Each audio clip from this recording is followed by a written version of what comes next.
Pirmdien no Latvijas Universitātes galvenās ēkas Raiņa bulvārī startēja DPA augsto tehnoloģiju centra Squalio valdes loceklis Sandis Kolomenskis un velo komandas DPA Cycling Team sportisti, lai dotos uz Kurzemi meklēt jaunos IT talantus. Ceļu līdz Ventspils augstskolai komanda mēros ar velosipēdiem, piestājot Tukumā un Talsos, kur stāstīs skolēniem par IT nozares perspektīvām.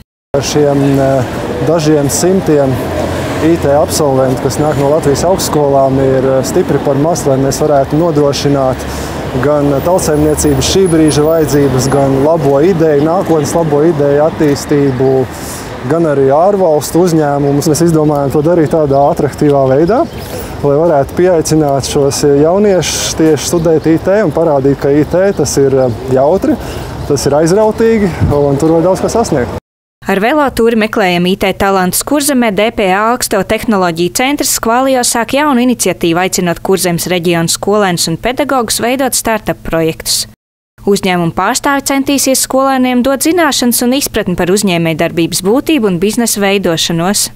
Mēs esam aculiecinieki un līdzdalībnieki lieliskai epizodei, kas raksturo, lieliski raksturo, labi raksturo nozari. Un tad, lai nozare būtu plaukstoša, veiksmīga nozare, kā likts, ir jāsadarbojās uzņēmējiem, ir jāsadarbojas izglītotājiem, ir jāsadarbojas zinātniekiem. Šī brīdī tad, ļoti skaidri redzama ir šo vismaz divu jomu, man tie zinātnieki aiz muguras stāv, tad izglītotāji un uzņēmēji sadarbošanās. Katrai no pilsētām, kurā viesosies DPA augsto tehnoloģiju centrs Squalio un DPA Cycling Team komanda, tiks dāvāta virtuāla daļa no Squalio, simbolisks mākonis kā apliecinājums nākotnes sadarbībai, izglītojot skolēnus Latvijas reģionos.